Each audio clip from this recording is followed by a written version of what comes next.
More people have been asking me about phobias lately, saying they have one.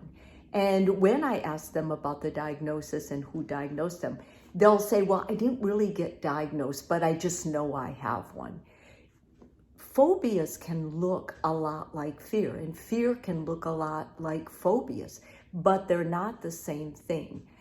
A phobia is actually a diagnosis, and you have to go to a healthcare, a psychologist, or a psychiatrist to really get diagnosed with one. You can't do it yourself. I mean, it is a true mental illness diagnosis, and they will give you a battery of tests and talk to you, and you can treat it. But if you have a fear, fear is a warning, and you can take care of a fear. The way they're different is because we all have fears, right? You might have a fear of flying. And when you get in an airplane, you have to have like meditation tapes, maybe even take a medication. Something about it scares you. Maybe something happened to you traumatic as a child and you ended up having this fear, or you just don't like the feeling of going up in the air. You're expecting something bad to happen. And it might be from a bad memory, but fears overall are very common, and they're basically warnings to us. Some people are more cautious, some people have more fears, some people not as much. We always say, feel the fear and do it anyway. That's acting with the fear. A phobia isn't like that. A phobia is usually diagnosed, and it usually has some other mental health issues like high anxiety or depression or maybe OCD or something like that mixed with it. A phobic response is when you actually visceral, you'll start getting, your heart rate will go up, your blood pressure will go up, you'll start sweating, you feel like you're gonna pass out, or you're just so fearful you won't go near it.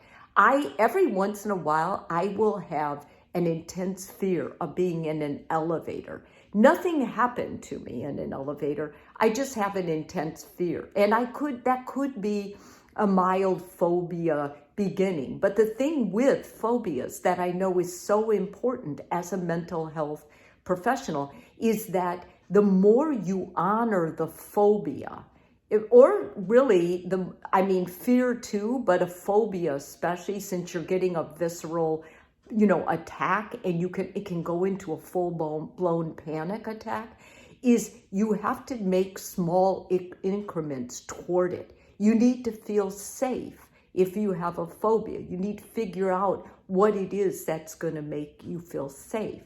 So if you have a phobia or what you believe is a phobia, then I've got some things that I think are really going to help you. The first thing is you need to understand they're highly individualized. Your phobia is not going to be like anyone else's. We don't really know where they start. Sometimes people will overthink things. They'll worry about things. With elevators, I don't like small places. My brothers and sisters there was an old shed on our property, and they used to play a game, and then if they caught you, they would put you in the shed, and you could lock the shed from the outside. So we were in the shed at their discretion until they let us out. Yeah, I don't like small places now. So it makes sense going into an elevator could make me afraid of that. And you probably have some reason, like maybe mechanically, you're thinking about how it could break down. I know a lot of people are terrified of rides, and that's because they're already thinking about all the mechanisms that it could break down, and they could fall from the ride, or the ride could come off the track. Ski lifts are the same thing. There's a lot of people who are terrified of ski lifts or gondolas. It's all the same mechanism. They're overthinking how easy it would be for it to come off the track and maybe fall or put them at risk for dying. Okay, you can't self-diagnose a phobia. The other thing is you really do need to see a mental health care professional, and you'll want that because that person is going to help develop a plan. And their plan is going to look like this. It's going to be cognitive behavioral therapy, where you can rationalize things and talk yourself through it. And it's going to be exposing you in steps. So one day you'll go up, we'll use the elevator story. One day you'll go close to the elevator. One day you'll push the button. The next day, or however many days it takes you to acclimate to those things, then they'll say, okay, today I want you to push the button and step in, and then just hold the door. Don't let it close. But eventually they will help you, so you're riding the elevator. When you're working through a phobia, one thing that's really important to remember is you're not going to feel great. You're not going to feel calm. You're not going to get in and go, oh, everything's okay. That takes practice, practice, practice, but you are going to be able to do it. And why this is so important is some people have phobias that limit their life. It limits their ability to love, to be vulnerable, to connect.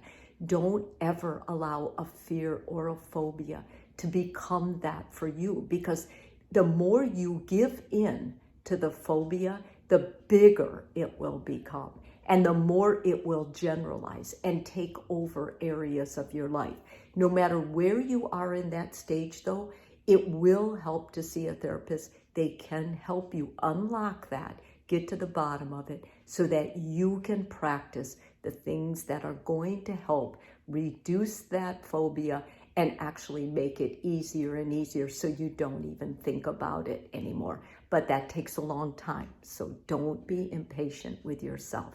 If this video is helpful for you, please subscribe. If you're already a subscriber, thank you so much.